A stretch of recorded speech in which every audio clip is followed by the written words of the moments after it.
ज्यांनी शिक्षणाची दारे सर्वांसाठी खुली केली आणि सहकार तसेच वैद्यकीय क्षेत्रात क्रांती घडवून आणली अशा गढंगिलतच्या मातीतील थोर सुपुत्र लोकनेते कैलासवासी डॉक्टर एस घाळी साहेब यांच्या 39व्या स्मृतिदिनाचे औचित्य साधून विद्याप्रसारक मंडळाच्या वतीने यावर्षीचा डॉक्टर घाळी समाजभूषण पुरस्कार सोहळा अत्यंत उत्साहात पार पडला।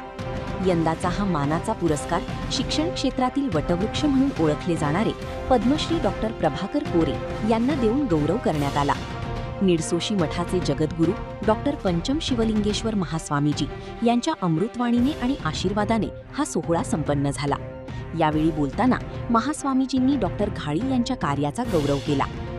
या सोहळ्याचे मुख्य आकर्षण म्हणजे पुरस्कार स्वीकारल्यानंतर डॉक्टर प्रभाकर कोरे यांनी दाखवलेले सामाजिक दातृत्व। आपल्याला मिळालेली मानधनाची रक्कम त्यांनी पुन्हा संस्थेला सुपूर्द केली। ही रक्कम गोरगरीब विद्यार्थ्यांच्या शिक्षणासाठी वापरण्यात यावी अशी उदात्त भावना त्यांनी यावेळी व्यक्त केली। त्यांच्या या निर्णयाचे उपस्थितांकडून टाळ्यांच्या कडकडाटात स्वागत करण्यात आले। या कार्यक्रमासाठी जिल्ह्यातील राजकीय, सामाजिक आणि शैक्षणिक क्षेत्रातील अनेक मान्यवरांनी उपस्थिती दर्शवली होती। विद्याप्रसारक मंडळाच्या या उपक्रमाचे सर्वत्र कौतुक होत आहे।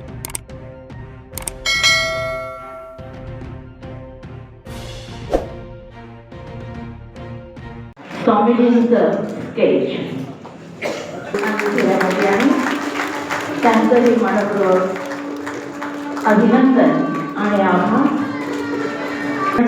आभार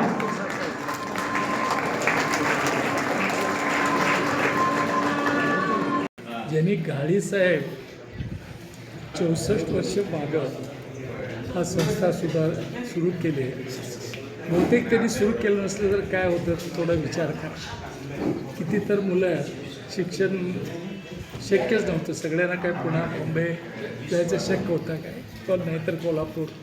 त्याच्यामुळं त्या काळात 64 वर्ष मागं ही संस्था सुरू केली आणि त्यांचे सगळे प्रॉपर्टी हा संस्थेला दिली।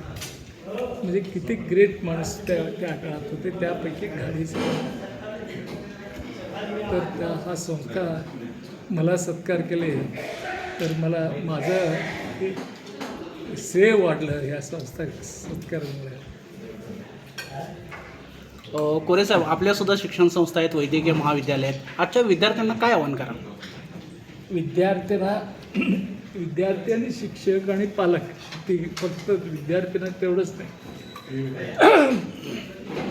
आज विद्यार्थ्यांना टाईम नाही। टाईम का नाही? आई वडील टाईम देत नाही त्यांना। सकाळी गेला शाळेत, पुस्तक घेऊन त्याचं बॅग आणि हे घेऊन गेला, संध्याकाळी परत आल्यावर हां होमवर्क केलंस काय नाही, तो होमवर्क कर, बंद करते टी व्ही। तर तो मुलाला खेळायला टाईम कुठे आहे? तर त्याचं हे हेल्थ कसं चांगलं होणार?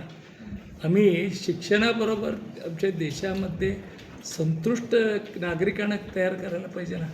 ह्याला कारण म्हणजे पेरेंट्सना एवढं प्रेशर ते मुलांच्यावर करतात की त्याचा मुलगा डॉक्टरच व्हायला पाहिजे, त्याचा मुलगा 98% काढायला पाहिजे हे। आणि शिक्षक पूर्वी कसं होते, शिक्षकांचं कसं होतं पूर्वी, स्वतः त्यांचा एवढं आवड होतं मुलाबद्दल, म्हणजे विद्यार्थीबद्दल, संस्थेबद्दल। आज परिस्थिती शिक्षक कसं आहे, कुठं नोकरी मिळत नाही, मग ते लोक शिक्षक झाले। मला कुणाबद्दल वाईट बोलत नाही, कुठं नोकरी मिळालं का, म्हणजे त्यांना कोण विचारायला रिझल्ट एवढं का पुअर रिझल्ट झाला का? खेड्यातले मुलं होतो, त्यांना काय येत नव्हतं। म्हणजे आम्ही काय खेड्यातले म्हणजे मुलांना अक्कल नसतं काय? तर शिक्षकांचं पण जबाबदारी आहे आणि स्पर्धात्मक आहे। आणि गव्हर्नमेंटचं पण याच्यात काय आहे की फक्त नीट अभ्यास, शिक्षण कुठं थांबलं आहे म्हणजे नीट अभ्यासला का? मग कॉलेजवरून नाही का? म्हणजे प्रत्येक गल्लीत ट्युशन आहेत आणि ते ट्युशन लोक मिलियनर झालेच आहे, मिलियनर मुलं। आणि ते पेरेंट्सना सुद्धा माझा मुलगा शिक्षण सर्व शिक्षण घ्यावं असं नाही. ते नीट फक्त नीटचं तयारी मेडिकल मिळालं ठीक आहे, नाहीतरी इंजिनिअरिंग. देश काय फक्त मेडिकल इंजिनिअरमुळं देश चालणार आहे काय? मग हिस्ट्री शिकणारे पाहिजे. नाही हिस्ट्री माहिती नसलं तर पुढे काय करणार आहे? अर्थशास्त्र कुठे आहे? इकॉनॉमिक्स असलं तर कसं?